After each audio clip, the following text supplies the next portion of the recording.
Hello दोस्तों, स्वागत है आपका आपके अपने YouTube channel MPPSC exam centre में। आज हम आप लोगों के साथ में MP सीरीज के अंतर्गत एक मार्क ओरिएंटेड टॉपिक जिसका नाम है मध्य प्रदेश के प्रमुख धार्मिक एवं पर्यटन स्थलों के बारे में इस वीडियो के माध्यम से चर्चा करने वाले हैं। बड़ा ही महत्वपूर्ण टॉपिक हो जाता है एग्जाम के पॉइंट ऑफ व्यू से।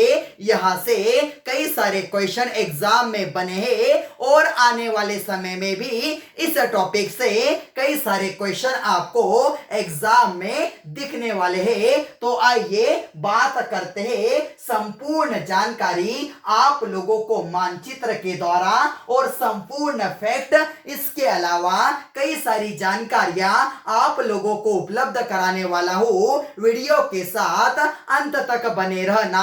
आप यहां से कई सारी चीजों को लेकर जाने वाले हो। तो देखिए किस प्रकार से हम एक हमारे मध्य प्रदेश के अंतर्गत धार्मिक स्थलों का एवं पर्यटन स्थलों का दौर शुरू होता है। यदि बात करें हमारे मध्य प्रदेश में कई सारे पर्यटन स्थल है, इसलिए सबसे पहली बार मध्य प्रदेश सरकार के द्वारा मध्य प्रदेश राज्य पर्यटन विकास निगम बनाया जाता है 1978 में। उसके बाद 5 सितंबर 2012 को बनाया जाता है क्या मध्य प्रदेश सरकार के द्वारा प्रथम पर्यटन नीति, और इसे महत्वपूर्ण दर्जा दिया जाता है। उद्योगों के समान माना जाता है पर्यटन से होने वाली आय को। और हमारी सरकार के द्वारा 28 फरवरी 2017 को जल नीति भी लाई गई है। तो संपूर्ण बातें, इन बातों को भी नोट कर लो।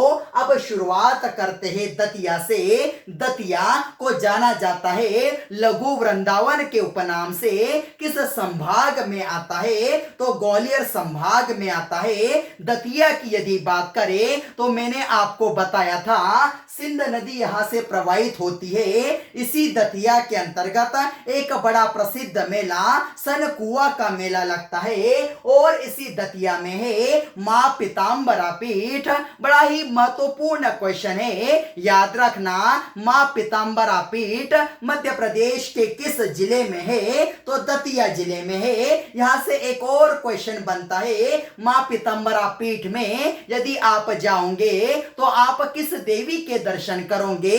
तो याद रखना यहां पर है बगुलामुखी देवी, और साथ ही साथ यहां पर एक और देवी के दर्शन होंगे जिनका नाम क्या है? धूमवती माता। धूमवती माता के दर्शन केवल आप आरती के समय ही कर सकते हैं। इसके अलावा इस माता के कपाट बंद रहते हैं। और बड़ा ही महत्वपूर्ण है, यह जो पीतांबरा पीठ है ना, इसे कभी कभी बगलामुखी पीठ के नाम से भी जाना जाता है। और ऐसा कहा जाता है जो व्यक्ति इस मां के आशीर्वाद से इलेक्शन वगैरह लड़ता है वह इलेक्शन में कभी पराजित नहीं होता।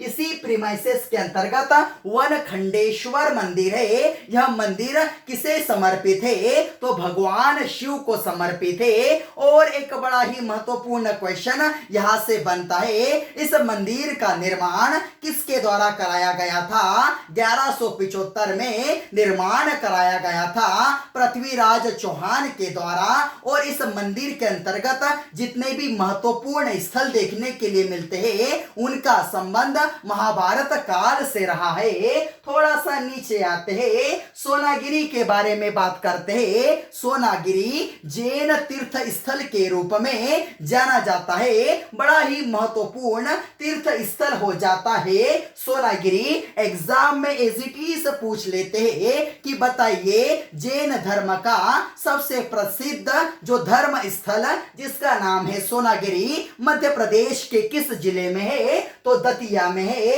अब यदि बात करें तो निवाड़ी की, निवाड़ी आप जानते हो मध्य प्रदेश का 52वां जिला कब बनता है? टीकमगढ़ से अलग होता है 1 अक्टूबर 2018 को। इस निवाड़ी के अंतर्गत 3 बड़ी ही महत्वपूर्ण इसकी तहसीलें है।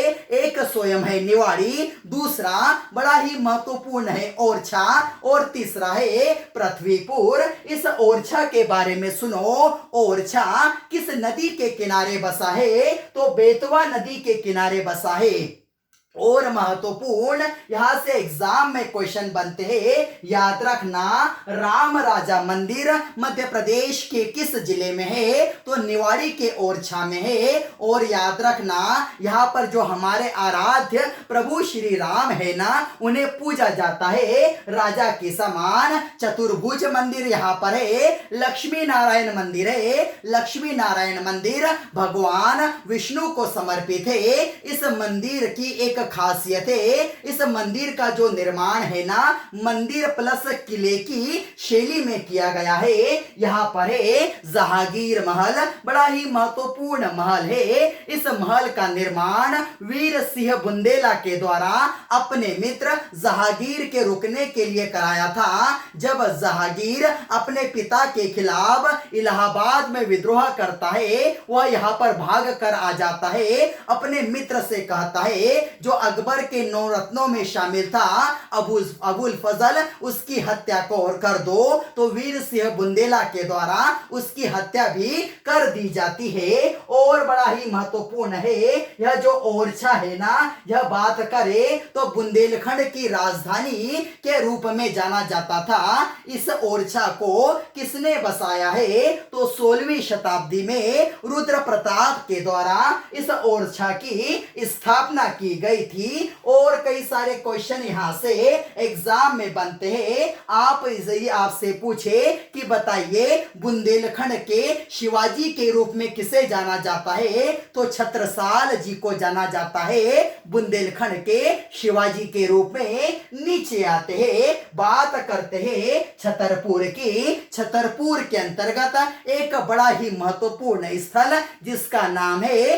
खजुराहो। खजुराहो को ऐसा कहा जाता है, पत्थर पर तराशी गई नगरी के उपनाम से यदि किस नगरी को जाना जाता है तो वह जाना जाता है खजुराहो को। खजुराहो के मंदिर बड़े ही प्रसिद्ध मंदिर है। इसके बारे में एक बात, यह जितने भी मंदिर है ना, इन सभी मंदिरों का निर्माण नागर शैली में किया गया है। आपको पता होना चाहिए उत्तर भारत के सभी मंदिर नागर शैली में बनाए गए हैं। दक्षिण भारत के सभी मंदिर बनाए गए हैं नागर शैली। मंदिर निर्माण की वैसे तो 3 प्रमुख शैलियां हैं, मैं आपको और आगे बताऊंगा। बस नागर शैली के बारे में आप याद रख लो।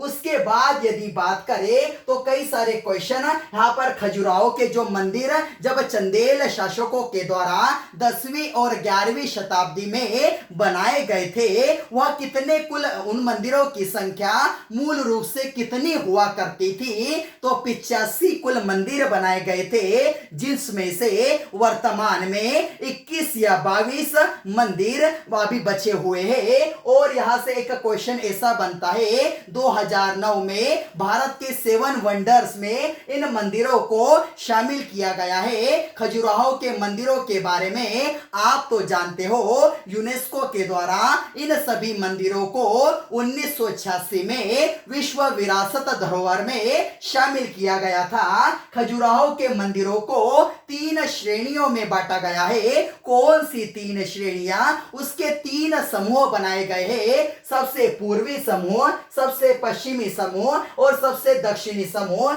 यह जो पश्चिमी मंदिरों का समूह है ना, इसमें कई सारे मंदिर है। सबसे महत्वपूर्ण मंदिर कंदरिया महादेव का मंदिर, यह सबसे विशाल मंदिर है इस खजुराहो का। इसके बारे में एक और महत्वपूर्ण बात, यह भगवान शिव को समर्पित मंदिर है। और इस मंदिर का निर्माण चंदेल शासक विद्याधर राव के द्वारा कराया गया था। इस मंदिर के अंतर्गत बहुत बड़ी नंदी की प्रतिमा स्थापित की गई है। और एक महत्वपूर्ण क्वेश्चन, यह जो कंदरिया महादेव का मंदिर है ना, इसकी तुलना उड़ीसा जो है ना, तो उड़ीसा के भुवनेश्वर के लिंगराज मंदिर से की जाती है। इसी पश्चिमी समूह के अंतर्गत आपको 64 योगिनी मंदिर देखने के लिए मिल जाएगा।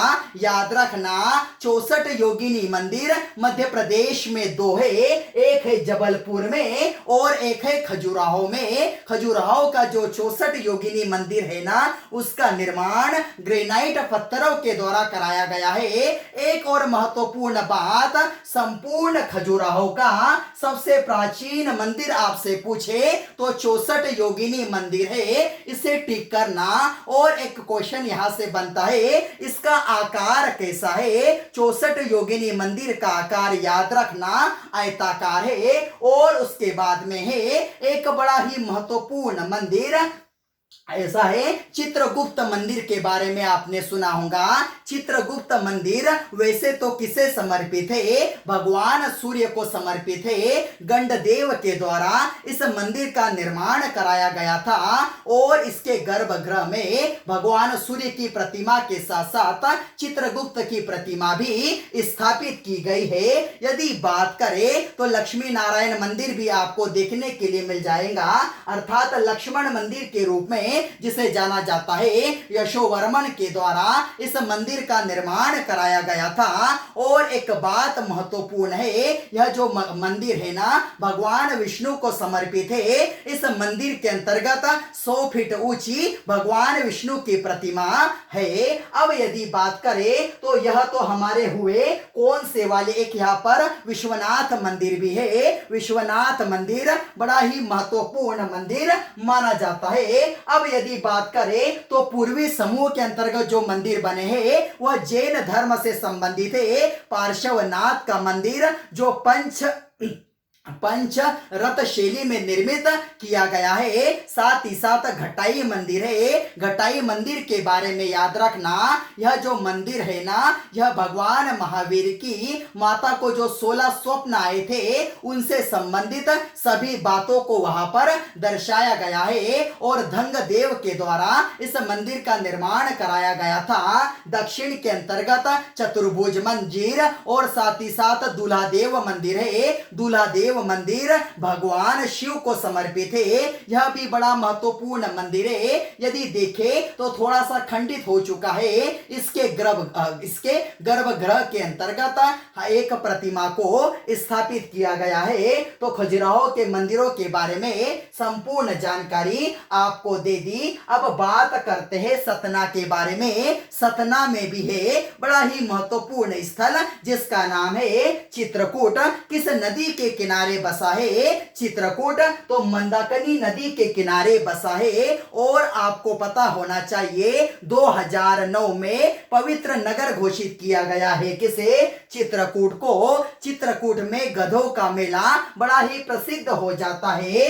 कामदगिरी पर्वत कहां पर है? तो इसी चित्रकूट धाम में बना है। और ऐसा कहा जाता है जब प्रभु श्री राम अपने वनवास के कुछ समय उन्होंने इसी चित्रकूट में काटे हैं। ब्रह्मा विष्णु महेश के द्वारा अपने बाल रूप में उन्हीं के द्वारा यहाँ पर जन्म लिया गया है। और बड़ा ही महत्वपूर्ण है, सती अनुसुईया आश्रम यहाँ पर है। अत्रि ऋषि का आश्रम भी यहाँ पर है। और याद रखना भरत मिलाप यहाँ पर है। जानकी कुंड यहाँ पर बना है। और महत्वपूर्ण है राम घाट है। हनुमान धारा यहाँ पर आपको देखने के लिए मिल जाएगा। गुप्त गोदावरी के यहाँ पर दर्शन आपको हो जाएंगे। यह सभी महत्वपूर्ण धार्मिक पर्यटन स्थल इसी चित्रकूट में है। अब बात करें इसी सतना के अंतर्गत उसकी एक तहसील है जिसका नाम है मेहर तहसील। इसी के अंतर्गत है नरसिंह पीठ। नरसिंह पीठ में कौन विराजमान है? तो मां शारदा मैया विराजमान है। मां शारदा मैया किस पर्वत पर विराजमान है? तो त्रिकुट पर्वत पर विराजमान है। इसी मेहर को 2009 में पवित्र नगर घोषित किया गया है। यहाँ पर अल्लाह उदल का नाम सुना होगा। मां शारदा के परम भक्त थे अल्लाह और उदल। और ऐसा कहा जाता है आज भी मां शारदा से आशीर्वाद लेने के लिए अल्लाह और उदल यहाँ पर आते हैं। अल्लाह उदल यहाँ पर तालाब भी बना हुआ है। और आप जानते हैं उस्ताद अलाउद्दीन खां की कर्म स्थली रहा है मेहर, उनके द्वारा यहाँ पर मेहर बैंड की स्थापना भी की गई थी। अब बात करते हैं अनूपपुर के बारे में। अनूपपुर का एक बड़ा ही महत्वपूर्ण क्षेत्र जिसका नाम है अमरकंटक, जिसे 2005 में पवित्र नगर घोषित किया गया है। हम जानते हैं यह जो मैकाल पर्वत श्रृंखला है ना, सतपुड़ा पर्वत श्रृंखला का सबसे पूर्वी श्रृंखला क्या कहलाती है? मैकाल श्रेणी कहलाती है। इसी मैकाल श्रेणी से 3 नदियों का उद्गम होता है, नर्मदा नदी का, सोन नदी का और जोहिला नदी का। यह जो जोहिला नदी है ना, इसी सोन नदी की सबसे महत्वपूर्ण नदी है। सोन नदी पर मैंने आपको बताया था बाण सागर परियोजना का निर्माण किया गया है। मध्य प्रदेश, उत्तर प्रदेश और बिहार की संयुक्त परियोजना है। नर्मदा नदी का उद्गम नर्मदा कुंड से, जबकि सोन नदी का उद्गम सोन कुंड से होता है। अमरकंटक पहाड़ी इस मैकाल पर्वत श्रेणी की सबसे ऊंची पहाड़ी, जिसका नाम क्या है? तो अमरकंटक चोटी कह सकते हो। 1065 मीटर की इसकी ऊंचाई है और संपूर्ण मध्य प्रदेश की दूसरी सर्वोच्च चोटी आपसे पूछे तो अमरकंटक चोटी। और मध्य प्रदेश का दूसरा हिल स्टेशन कौन सा है? तो यह है अमरकंटक। यहाँ पर अचानकमार जैव आरक्षित क्षेत्र भी है, 2005 में बनाया गया था, जिसे लगभग 7 साल बाद 2012 में यूनेस्को के द्वारा अपनी विरासत स्थल में शामिल किया गया है। सबरी माता का मंदिर आप जानते हो, प्रतिवर्ष इसी अमरकंटक के अंतर्गत नर्मदा नदी के तट पर शबरी कुंभोत्सव का आयोजन भी किया जाता है। कर्ण मंदिर है, कार्तिकेय मंदिर है, कबीर चबूतरा यहाँ पर बना है और साथ ही साथ माई की बगिया कहाँ पर है? एग्जाम में पूछा गया है। तो माई की बगिया अनूपपुर के अमरकंटक में है। अब यदि बात करें तो बैतूल के बारे में पढ़ लेते हैं। बैतूल बड़ा ही महत्वपूर्ण हो जाता है। यहाँ पर जैन तीर्थ स्थल है, बड़ा ही महत्वपूर्ण है। मुक्तागिरी, यहाँ पर जैन धर्म के 52 मंदिर बड़ी ही सुंदर शैली में निर्मित किए हुए हैं। अब थोड़ा सा ऊपर चलते हैं, रायसेन के बारे में बात करते हैं। सांची का स्तूप या सांची के बारे में आपने सुना होगा, कहां पर आता है? तो इसी रायसेन में आता है। बड़ा ही महत्वपूर्ण क्यों हो जाता है? आपको पता होना चाहिए। सांची के स्तूपों का निर्माण 3री ईसा पूर्व में सम्राट अशोक के द्वारा कराया गया था और इसकी खोज 1818 में जनरल टेलर के द्वारा कराई गई थी। और बड़ा ही महत्वपूर्ण हो जाता है, यहाँ पर जो भगवान बुद्ध के महापरिनिर्वाण के प्रतीक के रूप में जाना जाता है सांची को। यहाँ पर भगवान बुद्ध के 2 परम शिष्य थे, सारिपुत्र और महामोगलायन की अस्थियों को रखा गया है। यह सभी बातें नोट कर लो, यहाँ से एग्जाम में क्वेश्चन बने हैं। अब यदि बात करें, यह जो सांची का स्तूप है ना, इसे 2017 में इसकी छाया प्रति को 200 रुपए के नोट पर भी अंकित किया गया है। अब भीम बेटिका की बात करते हैं। भीम बेटिका विश्व का सबसे बड़ा शैल चित्र है। यह भी एक प्रकार से पर्यटन स्थल है और इसे आप जानते हो 2003 में किसमें शामिल किया गया था? तो यूनेस्को की विश्व धरोहर में शामिल किया गया था। सांची के स्तूप को भी 1989 के अंतर्गत विश्व धरोहर स्थल में शामिल किया गया था। भोजपुर के बारे में बात करते हैं। भोजपुर बेतवा नदी के किनारे बसा है और इसी बेतवा नदी पर, इसी भोजपुर के पास में साइक्लोपियन बांध भी बना है। एग्जाम में पूछ सकता है साइक्लोपियन बांध किस नदी पर है? तो बेतवा नदी पर। और कहां पर है? भोजपुर के रायसेन में है।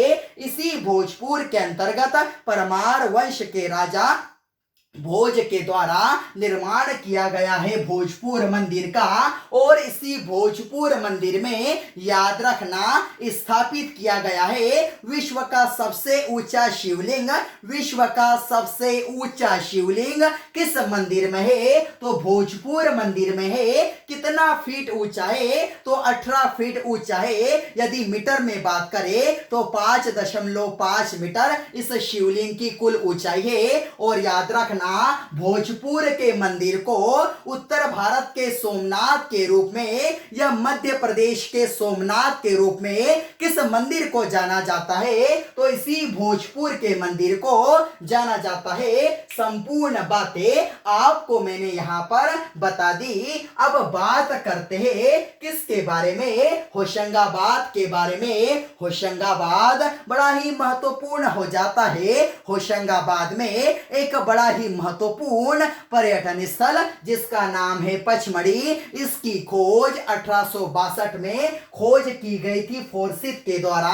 और इसी पर इसे जाना जाता है सतपुड़ा की रानी के रूप में। मध्य प्रदेश की छत किसे कहते हैं यदि आपसे पूछे तो पचमढ़ी को कहते हैं। यहाँ पर महादेव पर्वत श्रेणियां है। महादेव पर्वत श्रेणी की यदि हम देखें सर्वोच्च चोटी और संपूर्ण मध्य प्रदेश की सर्वोच्च चोटी जिसका नाम क्या है? धूपगढ़, जिसकी ऊंचाई कितनी है? 1350 मीटर है। मध्य प्रदेश की ग्रीष्मकालीन राजधानी आपसे पूछ ले किसे कहा जाता है? तो पचमढ़ी को कहा जाता है।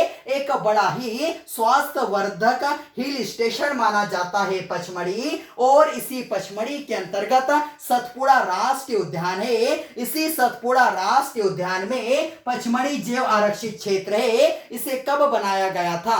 1999 में बनाया गया था, जिसे 10 साल बाद 2009 में विश्व विरासत स्थल में शामिल किया गया है। यहाँ पर तवा और देनवा नदी का संगम होता है। यहाँ पर बना है मढ़ई पर्यटन स्थल। और महादेव पर्वत श्रेणियों का पुराना नाम क्या था? तो हरवत्स कोट के नाम से जाना जाता है। मैंने आपसे कहा कि यहाँ पर तवा नदी है। तवा नदी पर कई सारे जलप्रपात बने हैं। मध्य प्रदेश का सबसे लंबा बांध इसी तवा नदी पर है। मध्य प्रदेश का सबसे लंबा सड़क पुल इसी तवा नदी पर है। साथ ही साथ अप्सरा जलप्रपात, रजत जलप्रपात और बड़े ही महत्वपूर्ण जलप्रपात है डचेस जलप्रपात, साथ ही साथ जमुना जलप्रपात और वाटर बीफॉल जलप्रपात इसी नदी पर बने हैं। यहाँ पर जटाशंकर की गुफाएं, जम्बू द्वीप आपको देखने के लिए मिलेगा। और बड़ी ही हांडी खो घाटी आपको देखने के लिए मिलेगी जिसका शेप कैसा है? वी शेप में है। यहाँ पर आपको पांडव गुफाएं देखने के लिए मिलेगी। पांडव गुफाएं यहाँ पर है। किंतु यदि आपसे पूछ ले कि पांडव जलप्रपात कहाँ पर है तो वह पन्ना में है, केन नदी पर बना हुआ। इस बात को भी नोट कर लो। यहाँ पर आपको भीम कोठरी देखने के लिए मिलेगी। द्रौपदी कोटी आपको कुटिया देखने के लिए यहाँ पर मिल जाएंगी। अब यदि बात करें तो बात कर लेते हैं एक बड़े ही महत्वपूर्ण स्थल के बारे में जिसका नाम है खंडवा। और खंडवा में है ओंकारेश्वर ज्योतिर्लिंग। इसका पुराना नाम मानधाता के नाम से इसे जाना जाता था। किंतु यह जितना भी ज्योतिर्लिंग बना है ना, यह ओम के आकार में बना है। संपूर्ण परिक्रमा ओम के आकार में होती है। संपूर्ण भारत में 12 ज्योतिर्लिंग है, जिसमें से 2 ज्योतिर्लिंग हमारे मध्य प्रदेश में है। एक है खंडवा में और एक है उज्जैन में। और इसी खंडवा में दादा दरबार लगता है। प्रत्येक वर्ष गुरु पूर्णिमा के दिन विशाल मेले का आयोजन यहाँ पर दादा दरबार में किया जाता है। अब यदि बात करें खरगोन के बारे में, खरगोन बड़ा ही महत्वपूर्ण हो जाता है। यहाँ पर है पावागिरी। और यहाँ पर एक बड़ा ही महत्वपूर्ण नगर जिसका नाम क्या है? ऊन। एग्जाम में पूछा गया है कि ऊन कहाँ पर आता है तो खरगोन में आता है। यहाँ पर 99 मंदिर बने हैं। जैन तीर्थ स्थल के रूप में जाना जाता है उनको। यहाँ पर शिव मंदिर बने हैं जो 12 एक देखे हम खंडित अवस्था के अंतर्गत यह मंदिर देखे जा सकते करते हैं इन मंदिरों का निर्माण परमार वंश के राजा उदय आदित्य के द्वारा करवाया गया था। और एक महत्वपूर्ण बात, यह जो मंदिर है ना, यह किसके समकालीन थे? तो खजुराहो के मंदिर के समकालीन माने जाते हैं। यहाँ पर आता है महेश्वर, जो कि नर्मदा नदी के तट पर बसा है, जिसका प्राचीन नाम क्या था? तो महिष्मती के नाम से जाना जाता था। गुप्त काशी के रूप में किसे जाना जाता है? तो इसी महेश्वर को जाना जाता है। और याद रखना, रानी अहिल्याबाई के द्वारा अपनी राजधानी बनाया गया था महेश्वर को। महेश्वर का घाट संपूर्ण मध्य प्रदेश का सबसे बड़ा घाट है और बड़ा ही महत्वपूर्ण है। दूसरा सबसे बड़ा घाट कौन सा है? मुझे कमेंट बॉक्स में कमेंट कर कर बताना।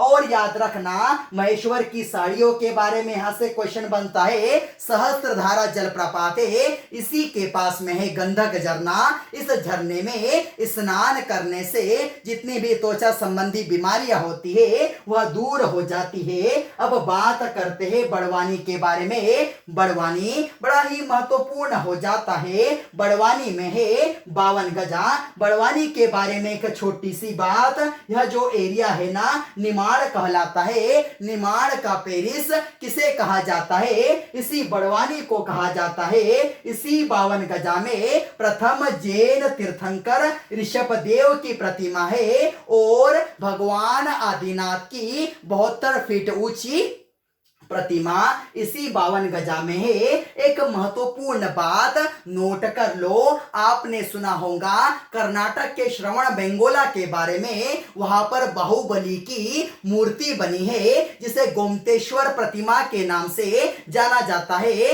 वहां पर प्रतिवर्ष 12 वर्ष के पश्चात महामस्तक अभिषेक होता है। तो यहाँ पर इसी 52 गजा में प्रत्येक 12 वर्ष बाद महामस्तक अभिषेक कराया जाता है। उसी की तर्ज पर अब बात करते हैं धार के बारे में। धार, जिसका प्राचीन नाम क्या है? तो मांडवगढ़ या शादियाबाद के नाम से जाना जाता है। धार के जो मांडू है ना, उसे जाना जाता है, यह तो मांडू को जाना जाता है मांडवगढ़ या शादियाबाद के नाम से। यहाँ पर जो मांडू बना है उसे सिटी ऑफ जॉय के नाम से, मछली के शहर के नाम से और कई सारे महलों के उपनाम से जाना जाता है। यहाँ पर याद रखना, मांडवगढ़ जैन तीर्थ है। यहाँ पर जो जैन धर्म के तीर्थंकर है, जिनका नाम क्या है? तो शिव पार्श्वनाथ की प्रतिमा वहां पर आपको देखने के लिए मिल जाएगी। मांडवगढ़ जैन तीर्थ स्थल में पद्मासन मुद्रा में वह प्रतिमा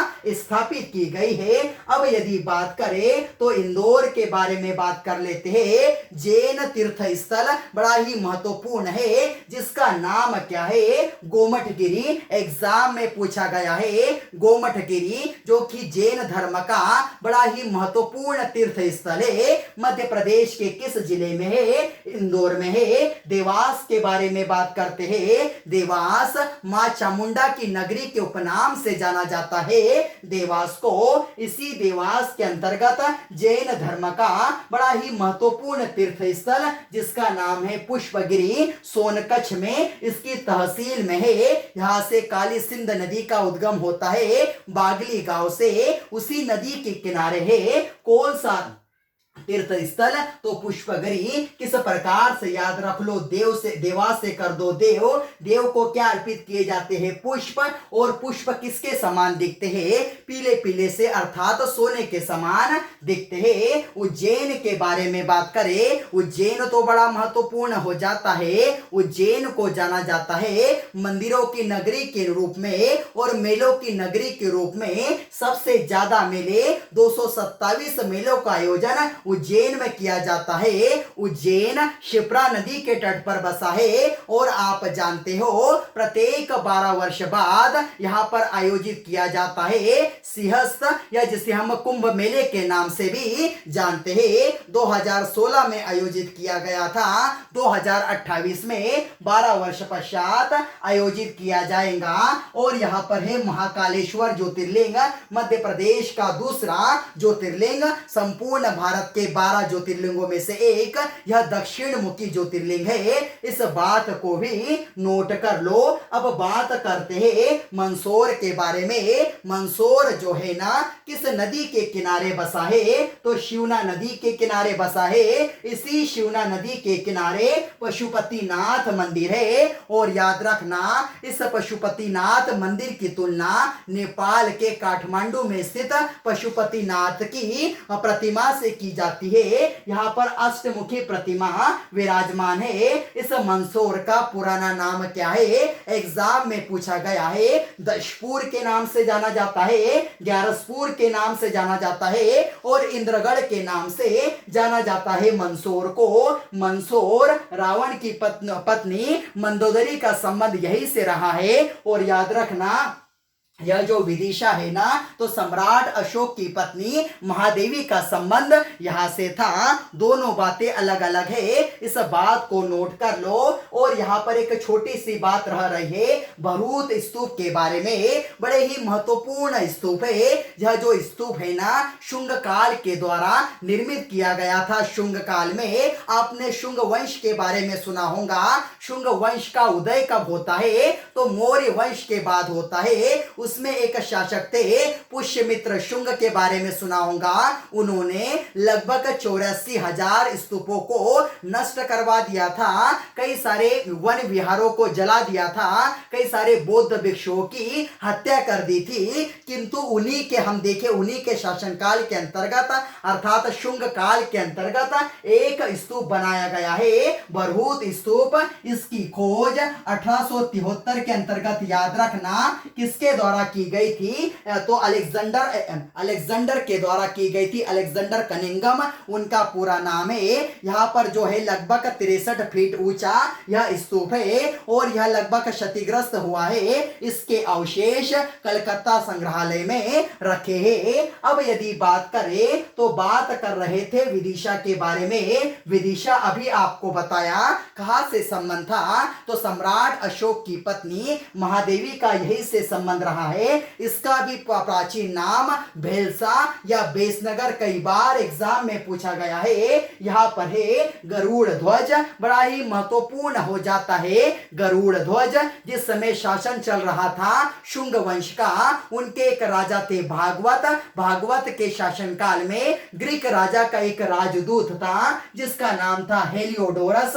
हेलियोडोरस इस विदिशा में आता है। गरुड़ ध्वज स्तंभ का निर्माण कराता है। यह किस भगवान को समर्पित है? तो भगवान विष्णु को समर्पित है। वर्तमान में वहां के स्थानीय लोग इसे जानते हैं खाम बाबा के नाम से। अब बात करते हैं अशोकनगर के बारे में। अशोकनगर की एक तहसील है, इसका नाम क्या है? चंदेरी। चंदेरी का पुराना नाम चंद्रगिरी था। और यहाँ कहां पर है? तो बेतवा नदी के किनारे बसी है। इस चंदेरी में कई सारी बावड़ियां होने के कारण इसे बावड़ियों का शहर कहा जाता है। चंदेरी के किले के बारे में आपने सुना होगा, बड़ा ही महत्वपूर्ण किला है। मेदिनी रॉय और बाबर का जब युद्ध हुआ था तो यहाँ पर जो नौखंडा महल है और हम देखते जौहर कुंड है, वहां पर कई सारी लगभग 800 राजपूत रानियों के द्वारा जौहर कर लिया गया था। अपने सतीत्व को बचाने के लिए उन्होंने अपने प्राणों की आहुति दे दी थी। अब बात करें शिवपुरी के बारे में। मध्य प्रदेश का प्रथम पर्यटन नगरी के रूप में किसे जाना जाता है? तो शिवपुरी को जाना जाता है, जो हम जाके सिंधिया राजवंश की ग्रीष्मकालीन राजधानी के रूप में जाना जाता है शिवपुरी को। तो संपूर्ण जानकारी आप लोगों को मैंने मैप के माध्यम से और कई सारे फैक्ट बता दिए जो एग्जाम में पूछे जाते हैं।